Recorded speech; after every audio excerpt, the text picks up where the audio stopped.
When Jacob Miller first climbed the gangway onto the aircraft carrier USS Horizon, he felt like an ant stepping into the heart of a colossal machine. The steel giant towered over the ocean's surface, catching the sunlight in dazzling flashes like a massive skyscraper that had somehow ended up in the middle of the sea. The carrier hummed, vibrated, lived its own life, and Jacob couldn't quite wrap his head around the fact that he was now part of this living organism. On the flight deck, controlled chaos reigned. Technicians shouted to one another. Aircraft were towed into launch positions. Officers barked crisp orders. The air was thick with the smell of jet fuel, hot metal, and salt water. Jacob had assumed he'd be assigned somewhere topside, maybe the engineering spaces or even the bridge. But when he read his first billet, he could hardly believe his eyes. Waste Management Division. "Welcome to paradise," said a man in stained coveralls, introducing himself as Senior Chief Tom Harris. His face was deeply tanned, almost weathered, and his voice rasped like he'd spent years breathing the hot exhaust of machines. "Come on, Boot. Let me show you where fate's dumped you." They descended narrow metal ladders deep into the ship. With every deck, the sounds changed. Up top, the roar of jet engines. Lower down, the thrum of generators.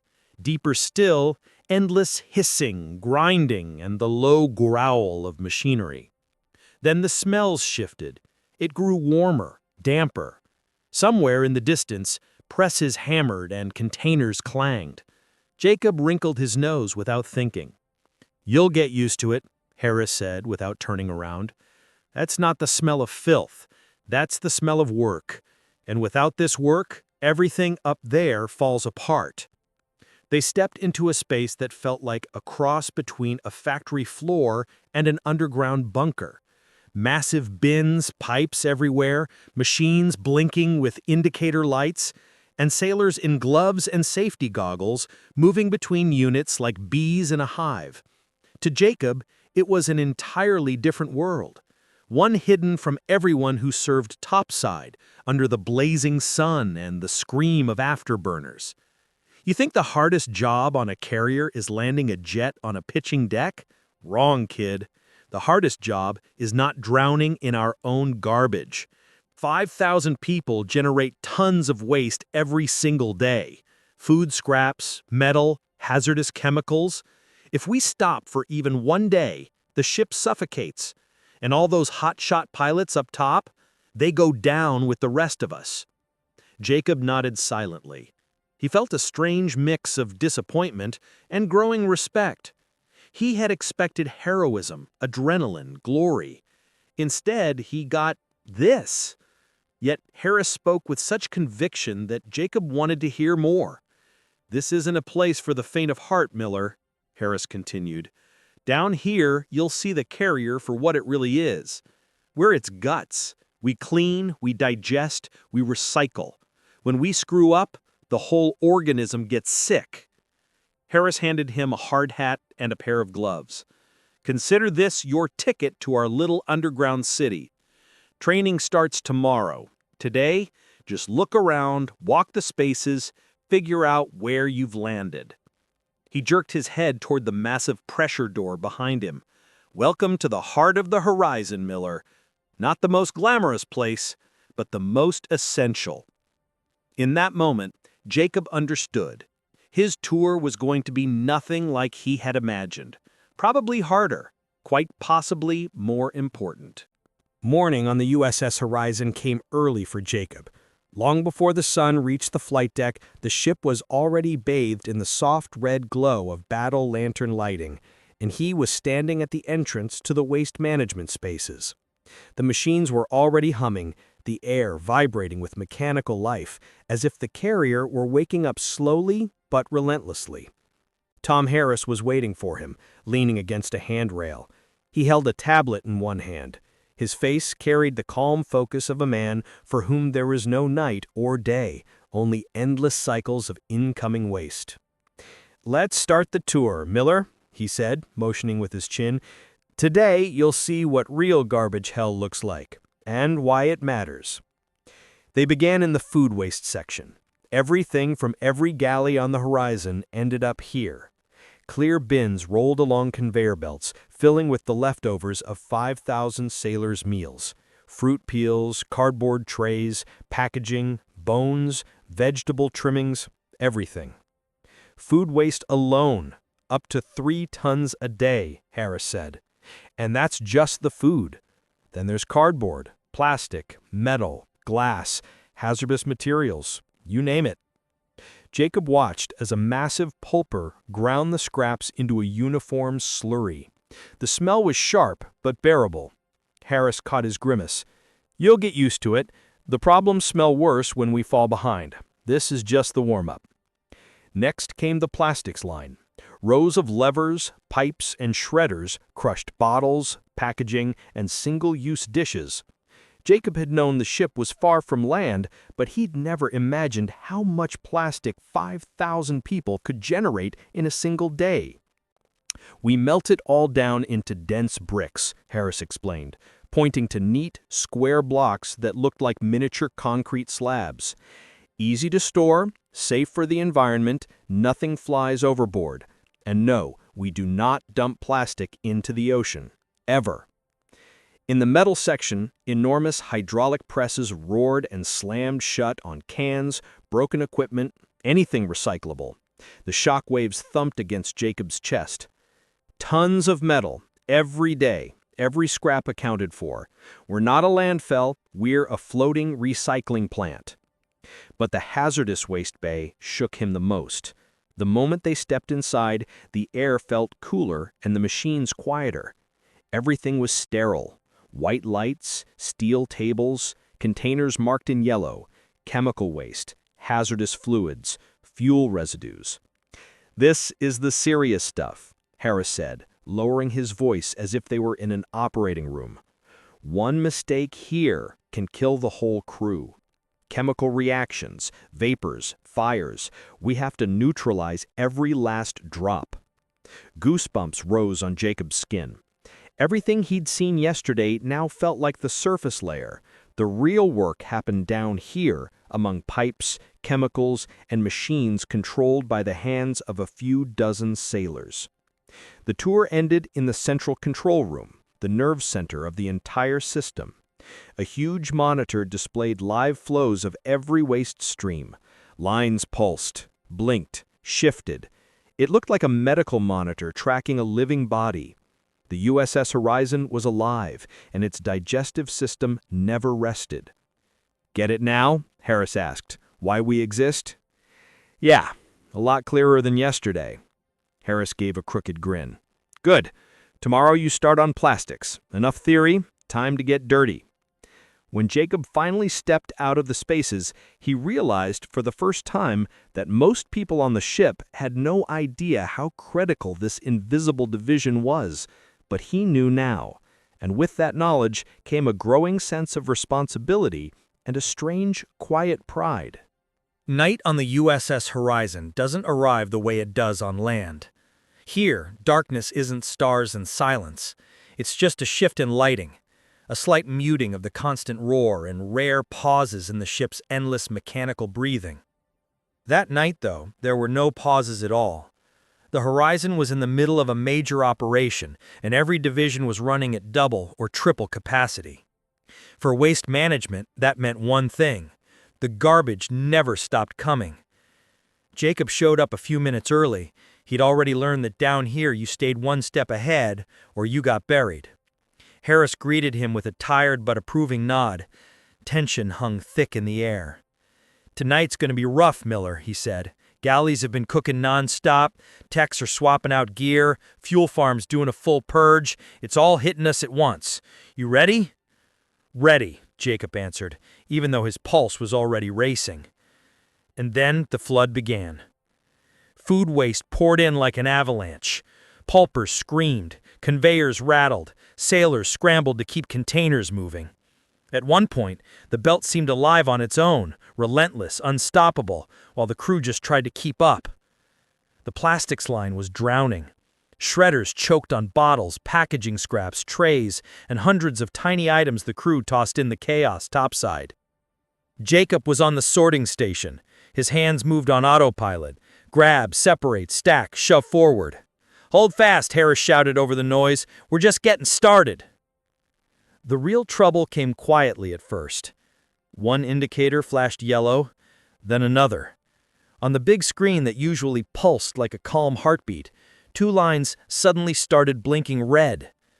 "Plastics press overheating," a technician said, face going pale as he stared at the panel.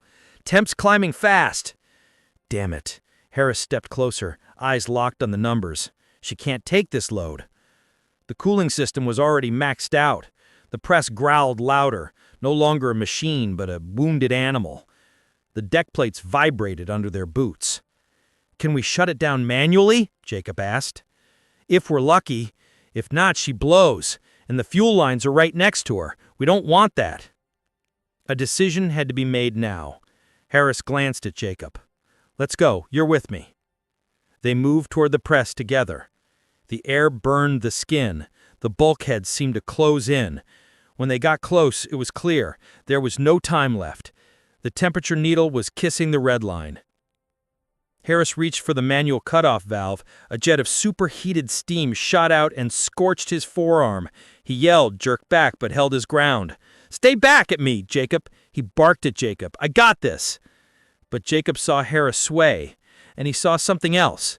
The emergency bypass lever that they'd shown him to once in passing. He remembered.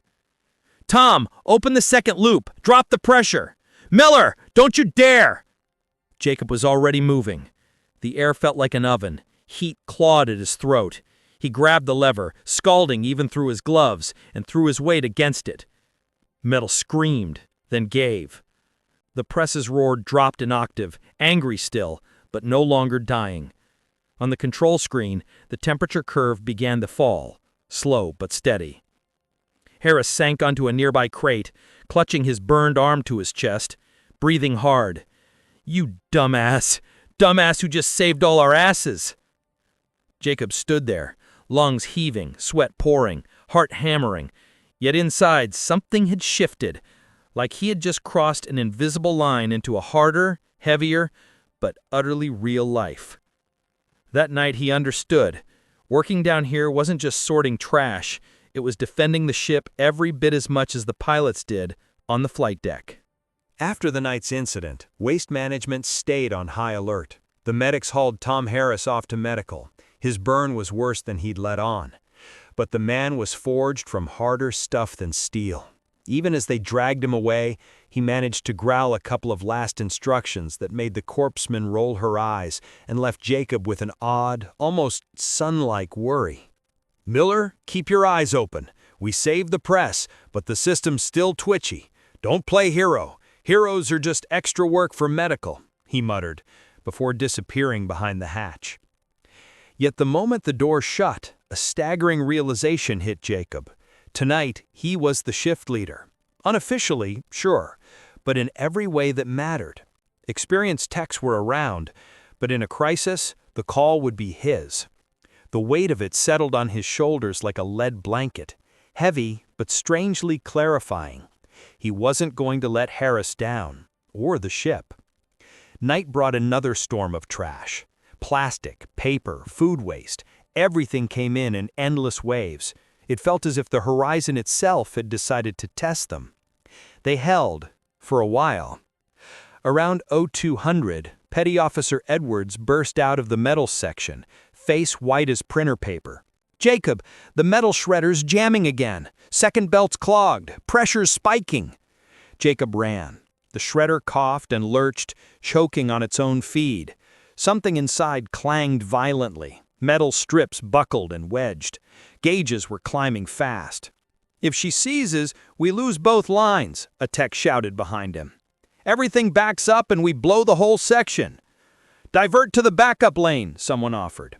"It'll collapse," Edwards snapped. "That lane's only rated for 20%.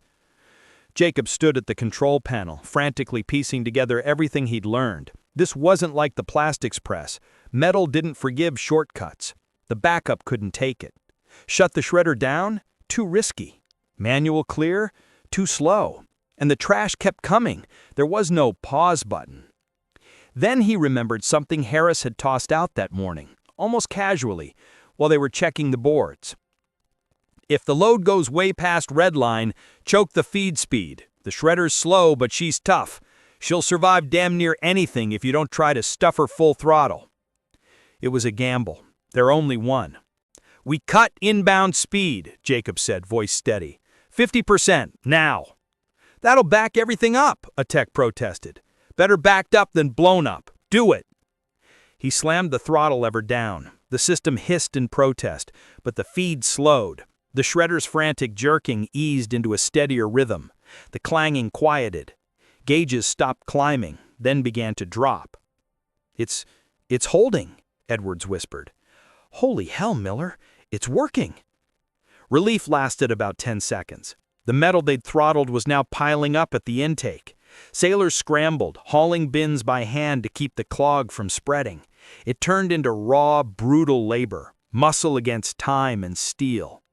Jacob jumped in with them, lifting containers that felt like they were filled with concrete, lungs burning, sweat stinging his eyes. But he kept moving, because he had to, because Harris believed he could, because someone had to keep this beast fed without letting it choke.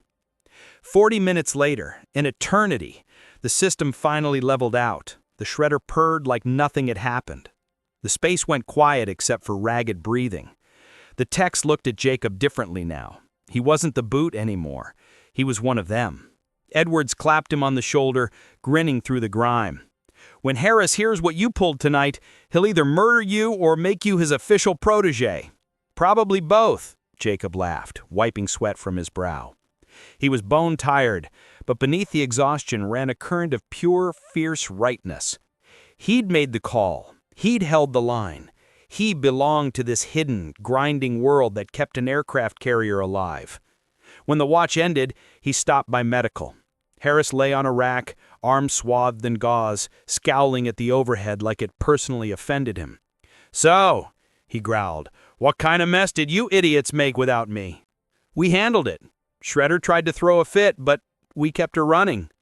"So you were in charge, and you didn't screw the pooch?" "Didn't screw the pooch." Harris grunted and shifted on the rack. "Bad news, Miller. You're stuck with us for good now." For the first time, Jacob felt the words land like a medal, not a sentence. It wasn't punishment. It was honor.